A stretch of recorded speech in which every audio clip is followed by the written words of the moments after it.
옆 사람들과 한 주간 평안하셨습니까? 인사 나눕시다.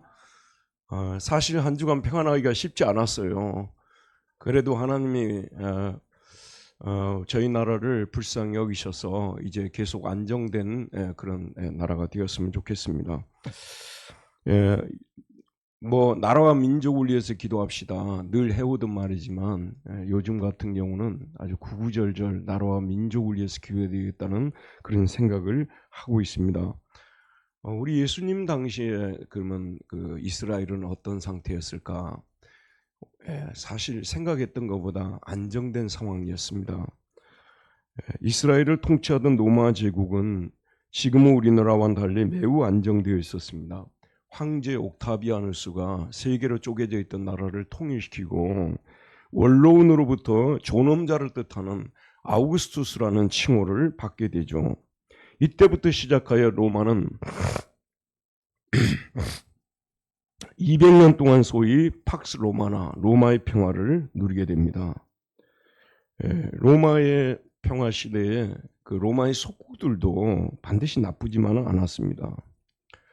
문제는 이스라엘은 그러면 얼마나 나빴는가? 뭐 사회 경제적으로 식민지이기 때문에 속국이기 때문에 힘들었다는 것은 누구나 동의할 수 있겠지만 그보다 이분들은 고통이 있었어요.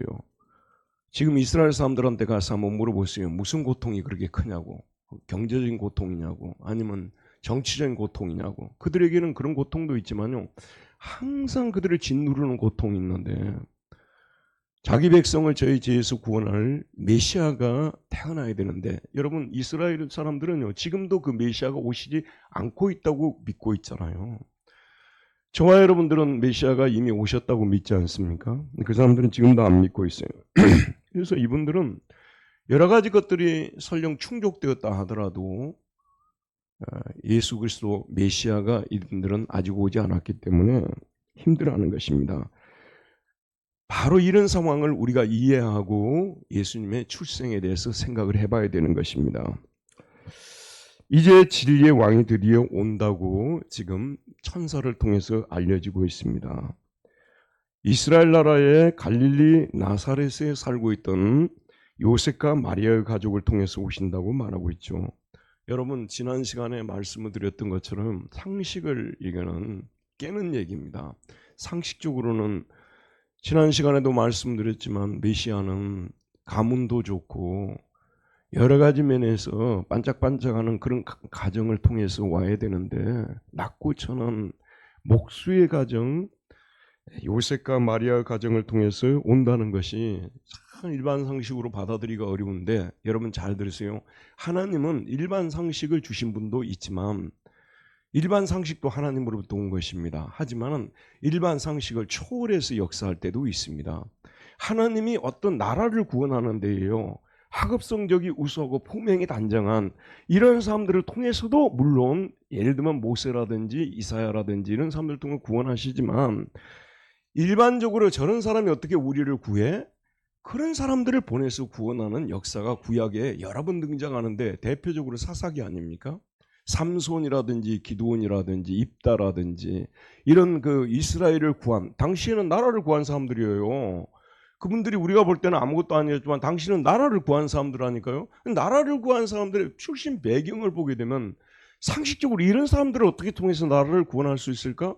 근데 하나님께서는 그런 사람들을 통해서 나라를 구원하는 것을 보여주셨어요. 왜 이런 일들이 등장하고 왜 이런 사람들이 등장하는가? 장차 오실 메시아가 낮고 천한 가정에서 태어나서 그럼에도 불구하고 그는 온 세상을 구원하실 분이 되실 것이라는 것을 미리 알려주고 있다고 볼 수가 있습니다. 미리 알려주고 저는 이런 말씀을요 전하면서도 마음이 되게 기뻐요. 학업 성적이 우수하고 품행이 단정하고 가문도 좋고 그런 사람들을 통해서만 하나님이 일하신다면 얼마나 많은 사람들이 좌절하겠습니까? 그런 사람들을 사용하지 않는다는 뜻이 아니라요. 그러나 우리가 생각할 때 저런 사람들은 어떻게 이렇게 하는 그런 사람들을 통해서 구원해 주신다니까요. 놀랍습니다, 여러분. 그래서 구약에 보면 메시아에 대한 예언도 처녀가 잉태하여 아들을 낳을 것이요 그의 이름을 임마누엘이라. 어떻게 처녀가 말할 수 있죠? 이사야 54장에서 보면요. 임신도 못하는 아이 여자가 그 임신한 아이를 잘 낳는 아이들 그 여인들보다 더 많은 자녀를 가지는 때가 올 것이라는 마리아에 대한 예언이 이미 나오고 있습니다. 여러분, 마리아는 비천한 목수의 아내죠.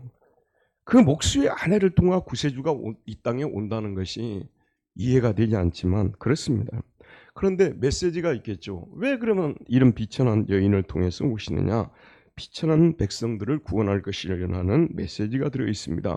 여기에 대해서 지난 시간에 대림절이라는 말씀을 통해서 저희들이 살펴보았는데, 다시 한번 우리 한번 26절에서 30절까지 같이 한번 큰 소리를 읽어보도록 합시다. 이거 성경을 읽는 이유가 뭐라고 했어요? 잠 깨라고요. 지금 은근히 잠든 분들 내가 봤어. 그래서 이분들 깨우려고 지금. 자, 26절에서 30절 같이 읽읍시다. 시작. 여섯째 달에 천사 가브리엘이 하나님의 보내심을 받아 갈릴리 나사렛이라는 동네에 가서 다윗의 자손 요셉이라는 사람과 약혼한 처녀에게 이르니 그 처녀의 이름은 마리아라. 그에게 들어가 이르되 은혜를 받은 자여 평안할지어다. 주께서 너와 함께 하시도다 하니 처녀가 그 말을 듣고 놀라 이런 인사가 어찌함인고 생각하며 천사가 이르되 마리아여 무서워하지 말라. 네가 하나님께 은혜를 입었느니라. 자, 이러면서 이 출생 기사를 통해서 예수님에 대해서 계시를 해주고 있는데 세 가지 중요한 계시를 해주고 있습니다. 오늘 거기에 대해서 살펴보고자 합니다. 첫 번째, 예수님은 누구신가? 예수님은 사람의 아들이십니다. 우리 옆 사람들과 인사 한번 나눠봅시다. 예수님은 사람의 아들이십니다. 인사 나눠봅시다. 예수님은 사람의 아들이십니다. 보라매가 잉태하여 아들을 낳으리니 그 이름을 예수라 하라. 여러분, 이스라엘의 그 결혼 제도는 일단 정혼을 하게 되면요, 약혼은 했지만 1년 동안은 결혼식을 하지 않고 동침을 하지 않습니다. 그런 상황인데 지금 네가 잉태한다는 말씀을 주시거든요. 아이가 들었을 것을 말씀하십니다.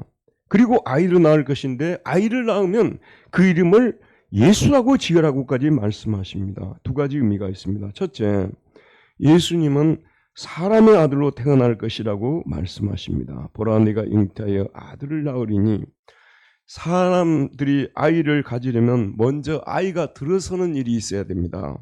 그리고 10달이라는 시간이 흐르면 아이가 태어납니다. 마찬가지로 예수님은 마리아와 요셉의 아들로 태어납니다. 그 두 사람의 아들로 태어나죠. 우리는 예수님께서 사람의 아들로 태어났음을 잊지 말아야 됩니다.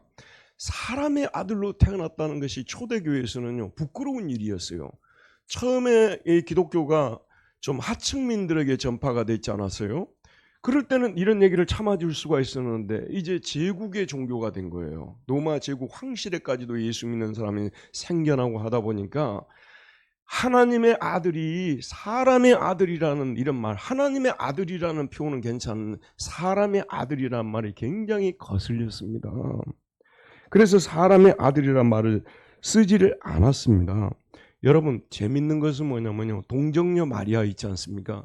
사람의 아들이라는, 이 사람의 아들이라는 말을 쓰는 것이 너무 부끄러우니까 예수님은 하나님의 아들이시거든요. 하나님이시거든요. 그러니까 동정녀에게 붙여준 칭호가 뭐냐면 하나님의 어머니라는 칭호를 붙여줬어요. 하나님의 어머니, 하나님을 낳은 자다, 하나님의 어머니라는 칭호를 붙여주었는데 사실은 사람의 아들이라는 이 말을 못하도록 한 거예요. 그래서 예수님은 하나님의 아들일 뿐이지 사람의 아들은 결코 아니라고 말했던 것이고, 동정녀를 하나님의 어머니라고 칭호까지 사용했습니다. 근데 우리 성경은 사람의 아들, 자 여러분, 예수님께서 자기 자신을 칭할 때 사용했던 그 말이, 그 칭호를 사용할 때 인자라는 말을 많이 씁니까? 신자라는 말을 많이 씁니까? 인자가 무슨 뜻이에요? 전라도 말저는 이제라는 뜻이에요. 인자. 예전에 우리 그 주일학교 다닐 때 선생님이 기도를 하시는데 그 선생님 기도에 인자가 몇 번 나오는가 세고 그랬어요, 우리가요. 인자. 이 인자는 뭐죠? 사람 인자, 놈 자자입니다. 사람의 아들이란 뜻입니다. 사람의 아들. 예수님께서 정말 좋아했던 칭호가 나는 사람의 아들이다. 사람의 아들이다. 이 칭호를 정말로 좋아했어요. 여러분, 사람의 아들이라는 칭호를 왜 그렇게 좋아했을까요? 예, 사람의 아들이 되어야만 사람을 구원할 수 있기 때문입니다. 사람이 되지 않고요, 사람의 고통과 사람의 슬픔과 사람의 아픔을 동정해 보지 못한 분들이 어떻게 나라를 구할 수 있겠습니까? 우리가 앞으로 대통령 뽑고 그럴 때도요, 백성들의 고통을 진지하게 경험해보고 낮은 곳까지 체험해본 이런 사람들을 앉혀놔야 되는 거예요. 그래야 그 사람들이 사람의 마음을 이해를 하는 겁니다. 이해를 하기 때문에 도울 수가 있는 것이고요. 사람이 되어보지 않은 사람은 사람을 구할 수가 없어요. 메시지, 이거 중요한 메시지입니다. 사람이 아들이 되신 목적이 사람을 구원하기 위해서 그런 거예요. 사람이 되어보지 않은 사람은 사람을 구원할 수 없습니다. 어떤 사람이 신적 초자연적인 능력을 가졌다고 해서 사람을 구할 수 있어요? 그럼 우리 분당도 이렇게 성도들이 여기 있습니다. 어떤 카리스마적인 어마어마한 그 예언도 하고 막 환상도 보고 어마어마한 능력을 가진 사람이 여기 와서 우리를 구할 수 있겠어요? 우리가 어떤 사람인지를 어떻게 알고? 사람이 되어봐야 돼요. 사람의 아들로 오셨다는 것이 얼마나 중요한지 모릅니다. 예, 예수님이 사람의 아들로 태어나신 것은요, 사람을 구원하기 위해서입니다. 사람을 구원하기 위해서라는 뜻이 중요해요. 사람을 구원하라고 하나님이 보내셨는데, 그래서 이름을 뭐라고 지어줍니까? 그 아들의 이름을 무엇이라고 부르라고요? 예수라고 부르라. 예수는 무슨 뜻입니까? 예수는 유대 사회에서 예수라는 이름을 가진 사람들이 많았어요. 예수는 여러분 여호수아, 호세아 이런 분들 기억하잖아요. 다 구원자라는 뜻이에요. 예수님은 자기 백성을 저희 죄에서 구원할 자다. 이건 조금 의역을 한 거예요. 구원자라는 뜻인데 자기 백성을 저희 죄에서 구원할 자다. 예수님은 구원하기 위해서 사람의 아들로 오신 것입니다.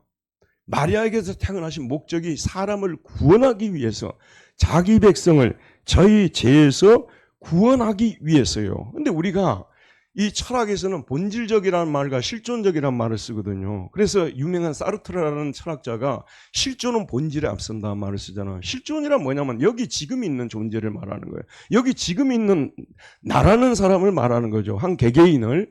본질이라는 것은 뭐냐면 인간 모두가 가지고 있는 걸 말하는 거죠. 여러분, 예수님이 이 땅에 오셔서 실존적인 어려움들과 고통으로부터 건져준다는 거 아멘으로 받아야죠. 아멘입니다. 하지만 예수님은 더 나아가서 본질적으로 우리가 처해 있는 상황이 죄와 죽음에, 우리는 아담죄로 인해서 처해서 태어나는 사람들이기 때문에 예수님이 단지 실존적인 문제 몇 가지 해결해 주시기 위해서 오신 것이 아니에요. 근본적인 문제를 해결해 주기, 본질적인 문제를 해결해 주기 위해 오셨는데, 그 본질적인 문제가 죄와 죽음과 마귀의 권세로부터 건져낸다는 것입니다. 이것이 우리가 구원을 이해하는데 매우 중요한 것입니다. 이게 첫 번째, 예수님 하나님 아들이고, 두 번째, 예수님은 첫 번째 사람의 아들이죠. 자, 우리 옆 사람들과 함께 또 인사합시다. 예수님은 하나님의 아들이십니다. 인사 나눕시다. 예수님은 하나님의 아들이십니다. 32절에 보면 그가 지극히 높으신 이의 아들이라 일컬어질 것이요. 원문을 직역하면 이 사람은 메가스가 될 것이라고 말해요. 메가톤급 사람이 될 것이라고 말하고 있어요. 위대한 분이 될 것이라는 거예요. 그리고 지극히 높으신 분의 아들이라 일컬어질 것이라고 말씀하고 있습니다. 지극히 높으신 분의 아들이란 곧 하나님의 아들 아니겠습니까? 그런 칭호를 받을 것이란 말씀입니다.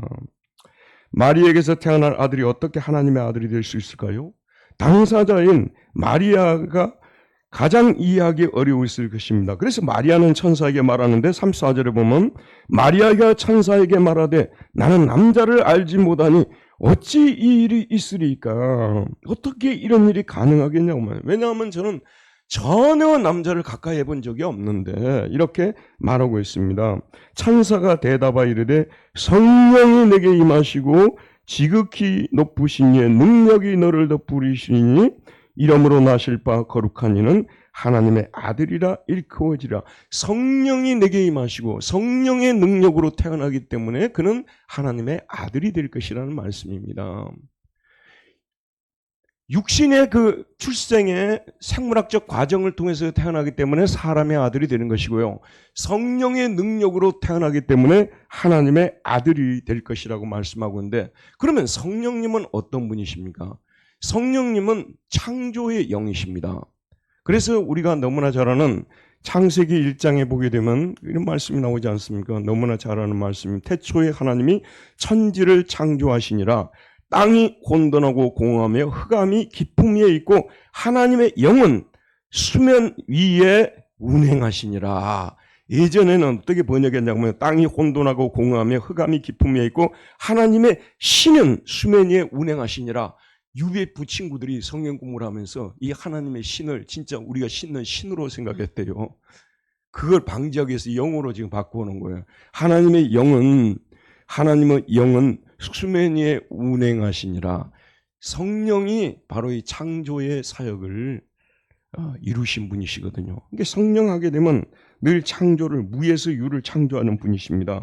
지금 마리아에게 성령이 임하신다는 말씀은 그에게 새로운 창조가 일어난다는 뜻이죠. 그녀에게 전적으로 불가능하게 보이는 일이 사람의 아들이 하나님의 아들로 되는 기적이 그 안에 일어난다는 말씀이 되는 것입니다. 그래서 성령으로 출생한 아들이기 때문에 하나님의 아들이라는 칭호를 얻을 것이라는 말씀이에요. 무엇으로요? 성령으로 잉태된 아들이기 때문에 하나님의 아들이라는 칭호를 얻을 것이라고 말씀하고 있습니다. 또 한 가지 덧붙여서 말씀을 드리게 되면요, 성령은 창조하는 영 아니겠습니까?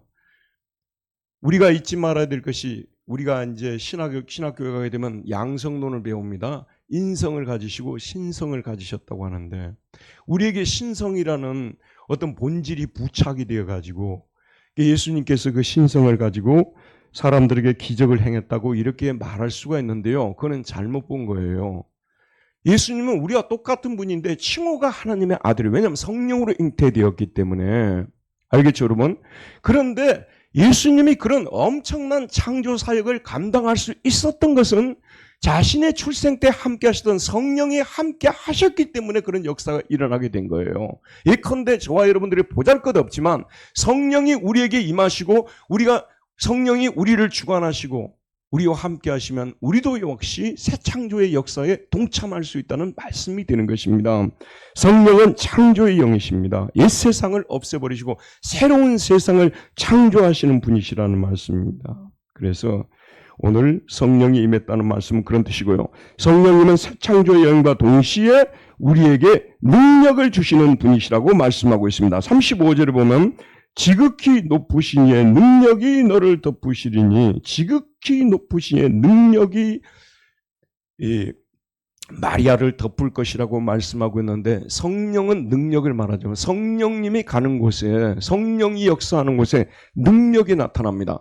그래서 예수님께서 사역하셨던 공생애를 보게 되면 수많은 능력들이 나타났잖아요. 그런데 여러분, 언제부터 성령이 그 안에 임했습니까? 태어날 때부터 임하셨지만 특별히 요단강에서 세례를 받을 때 성령이 비둘기같이 예수님에게 임합니다. 성령의 충만함을 받습니다. 그래서 예수님이 공생애 동안 그렇게 많은 기적들을 행했던 것을 볼 수가 있습니다. 다시 한번 말씀드릴게요. 여기 인성이 부착되어 있고 신성이 본질적으로 부착이 되어 있기 때문에 그런 능력을 행했던 것이 아니라요, 저와 여러분과 같은 똑같은 모습의 이 본성을 가지고 있었지만 성령이 역사하셨기 때문에 죄를 범하지 않은 거예요.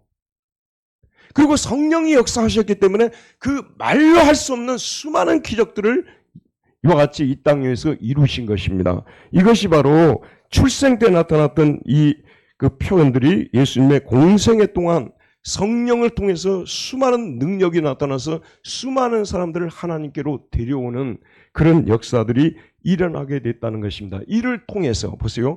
이를 통해서 이 성령의 능력으로 수없이 많은 초자연적인 능력을 행함을 통해서 예수님이 사람의 아들일 뿐만 아니라 하나님의 아들 되심을 사람들에게 알리신 것입니다. 만약에 우리 예수님이 우리의 삶에 대해서 공감만 하고요, 그냥 울 때 같이 울어주고 슬퍼할 때 슬퍼할 정도만 됐다면 우리를 구원할 수가 없어요. 성령이 그 안에 임해서 성령의 도우심으로 우리가 할 수 없는, 심지어는 죽은 자 가운데서 살리시는 그런 역사를 이룸을 통해서 하나님의 아들이심을 입증시켜줬다고 로마서 1장에서 말씀하고 있습니다. 매우 중요한 부분입니다. 다시 한번 말씀드릴게요. 사람의 아들이기 때문에 그는 구원자가 될 수 있어요. 우리의 고통을 다 알고, 고통만 다 알면 뭐합니까? 하나님의 아들로서 성령의 능력을 행하심을 통해서 우리를 건져내시는 그 능력을 보여주심을 통해서 예수님은 사람의 아들이시고 동시에 하나님의 아들이심을 나타내셨다는 말씀입니다. 그 다음에 세 번째가 뭐냐면 다윗 왕국을 다스릴 왕이라고 말씀하고 있습니다. 우리 32절, 33절 다 같이 한번 읽어보도록 합시다. 32절과 33절입니다. 시작. 그가 큰 자, 지극히 높으신 이의 아들이라 일컬어질 것이요 주 하나님께서 그 조상 다윗의 왕위를 그에게 주시리니 영원히 야곱의 집을 왕으로 다스릴 것이며 그 나라가 무궁하리라. 그가 큰 자가 되고 지극히 높으신 이의 아들, 하나님의 아들이라 일컬어질 것이요 주 하나님께서 그 조상 다윗의 왕위를 그에게 주시리라. 다윗의 왕위를 그에게 준다는 말은요, 사무엘하 7장 12절 13절을 말씀이 응했다는 것을 말씀하고 있는데요.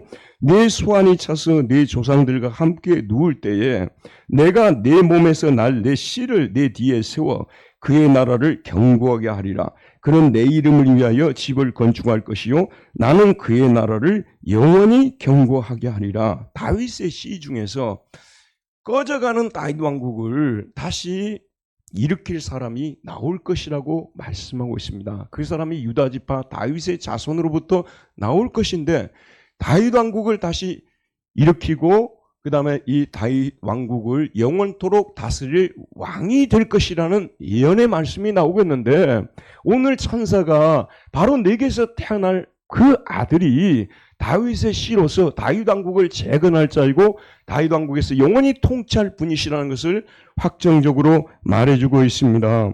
그러면 다윗 왕국은 어떤 점에서 이 세상에 존재했던 수많은 왕국들과 차이가 있습니까? 어떤 점에서요? 다윗 왕국은 도대체 어떤 점에서 다른 세상에 존재했던 수없이 많은 왕국들과 달랐습니까? 그 주변에 페르시아 왕국도 있고 바벨론 왕국도 있고 아시리아 왕국도 있는데 어떤 점에서 달랐다고 생각하십니까? 여러분, 다윗이 왕이 되자마자 제일 먼저 했던 일이요, 언약궤를 가지고 들어온 일입니다. 언약궤를 가지고 들어왔다는 뜻은 무엇이겠습니까? 이 나라는 오직 언약의 말씀, 여호와의 말씀에 의해서 다스려지는 나라라는 것을 말해주기 위해서 언약궤를 상징적으로 말해주기 위해서 언약궤를 가져온 것입니다. 그래서 다윗 왕국의 특징은 사람은 영혼을 가진 존재이기 때문에 영혼을 살리는 생명의 말씀이 없이는 살 수가 없다는 그걸 말하는 겁니다. 그래서 다윗 왕국은 철저하게 하나님의 말씀에 의해서 통치가 되는 왕국이라는 것을 말하기 위해서 법궤를 가지고 들어왔던 것입니다. 세월이 흐르니까요. 자, 주목. 세월이 흐르니까 다윗 왕국에 속해 있던 유대 이스라엘 사람들이요, 하나님의 말씀을 떠나서 다 사는 거예요. 죽으나 사나 말씀을 붙들어야 됩니다. 제가 말씀 좀 읽읍시다. 자주 여러분에게 말씀을 드리지 않습니까? 하나님의 백성들은요, 하나님의 말씀을 붙들고 그 말씀을 묵상하고 그 말씀에 따라서 살아야 하나님의 백성인 것입니다. 하나님의 말씀을 제쳐버리고 나서 하나님 백성 노릇 할 수가 없어요, 여러분.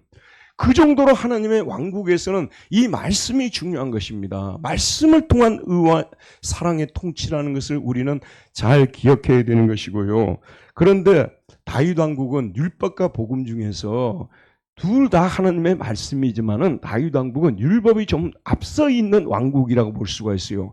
그런데 예수님께서 세우신 이 왕국은 바로 다윗 왕국을 완성시킨 거죠. 이 왕국에서 중요한 것은 복음의 통치입니다. 여러분, 저도 통치를 해봤는데요. 보세요, 여러분. 우리에게는 항상 율법과 복음, 이 두 가지를 항상 죽을 때까지 그리스도인들은 가지고 있어야 돼요. 그러나 사람을 진정으로 변화시키고 사람을 새롭게 만드는 것은 복음을 통해서 나옵니다. 율법을 통해서 지적할 수는 있지만 사람을 새롭게 만들 수가 없습니다. 예수님이 이 땅에 오셔서 줄기차게 전하셨던 것이 복음입니다. 복음은 사람을 편하게 만들어줍니다. 복음은 사람에게 평화를 줍니다. 복음은 용서를 가져갑니다. 복음은 선물을 가져다 줍니다. 저도 목회를 하지만요, 여러분, 지금 시험에 들어있는 성도가 있습니다. 말을 안 듣는 성도가 있습니다. 잘하라고 가서 100번 이야기도 듣는 것 같아요. 그런 성도들일수록 더 위로가 필요한 거예요. 더 위로가 필요하고 더 좋은 말을 많이 해주고요. 그래야만 일어날 수가 있어요.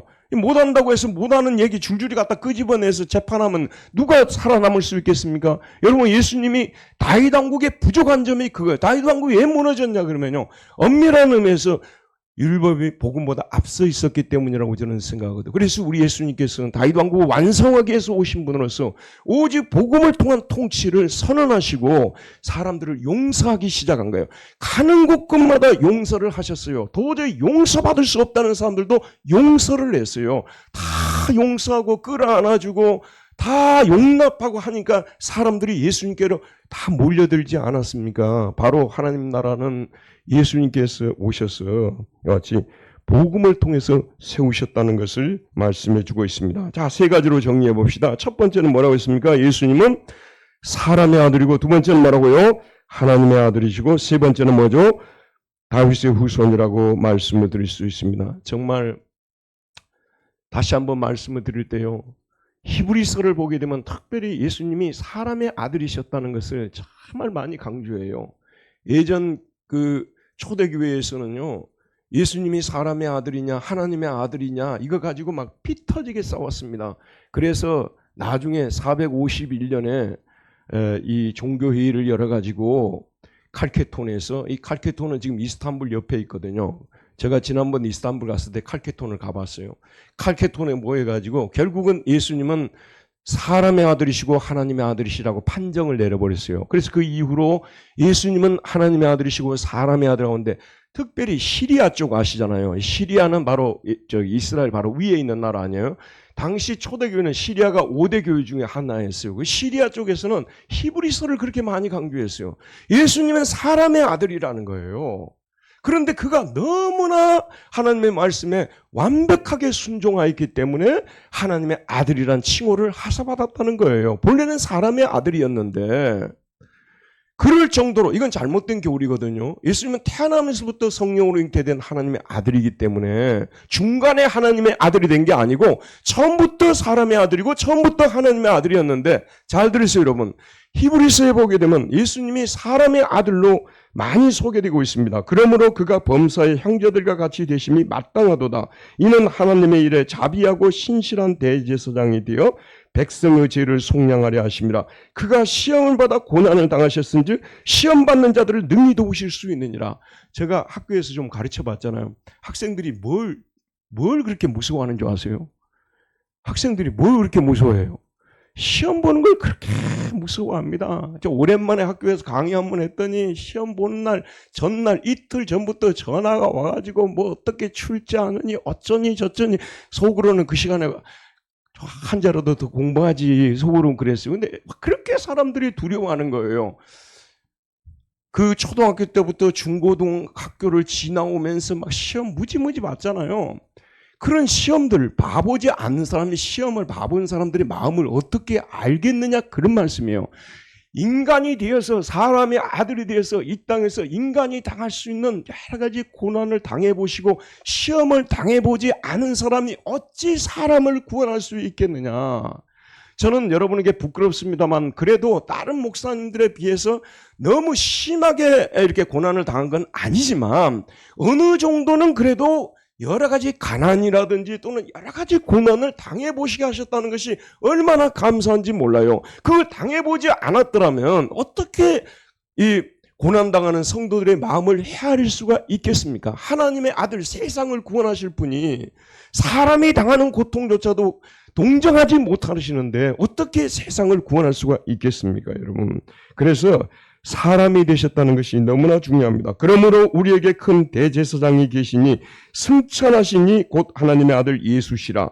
우리가 믿는 도리를 굳게 잡을지어다. 우리에게 있는 대제사장은 우리의 연약함을 동정하지 못하실 리가 심파스를 가지지 못할 뿐이 아니라고 말해요. 우리 연약함을 분명히 지금에는 하늘의 하나님 우편에서 대제사장으로서 우리를 위해서 기도하고 계시는 분이지만 그가 사람의 아들로 이 땅에 살면서 사람의 고통을 당해보셨기 때문에 우리의 고통을 동정할 수 있는 분이시라고 말씀하고 있어요. 모든 일이 우리와 똑같이 시험을 받은 이로되 죄는 없으시니라. 우리가 당할 수 있는 시험을 다 당해봤어요. 근데 우리 예수님은 끝까지 죄를 짓지 않으셨다는 것이 우리와 다르다는 말씀이 되는 것입니다. 그래서 완벽하게 사람의 아들이 되셨기 때문에 그리고 그에게는 각 곳곳마다 하나님의 아들에게 나타나는 성령의 능력이 나타났기 때문에 사람들을 구원할 수 한쪽이라도 없으면 안 돼요. 사람의 아들만 되고 하나님의 아들이 안 되고 구원 못합니다. 하나님의 아들만 되고 사람의 아들이 되지 않으면 구원은 못합니다.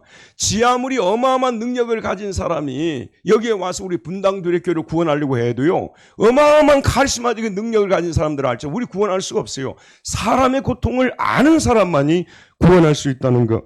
그래서 예수님은 사람의 아들이시고 하나님의 아들이시고 언약의 말씀을 통해서 우리를 통치하시는 분이시라는 것. 이것이 오늘 이 출생기사에 나타난 예수님에 대한 계시입니다. 예수님은 누구시라고요? 사람의 아들이십니다. 예수님은 하나님의 아들이십니다. 우리 옆 사람들과 예수님은 사람의 아들이십니다. 예수님은 하나님의 아들이십니다. 예수님은 다윗의 자손입니다. 인사 나눕시다. 기도하겠습니다. 은혜로우신 하나님, 오늘도 생명의 말씀을 통해서 출생의 고지를 통해서 예수님이 누구신지에 대한 계시가 나타났습니다. 예수님은 사람의 아들로 이 땅에 오셨습니다. 예수님은 성령으로 잉태된 하나님의 아들이십니다. 우리에게 언약의 말씀을 통해서 우리를 영원토록 통치하기 위해서 오신 분이십니다. 이러한 예수님에 대한 바른 인식을 가지고 바른 지식을 가지고 이 땅에 살아갈 때 우리 예수님을 더욱더 높이고 찬양하고 감사하며 전파하며 살아가는 우리 모두가 되게 하여 주옵소서. 예수님의 이름으로 기도하였습니다. 아멘.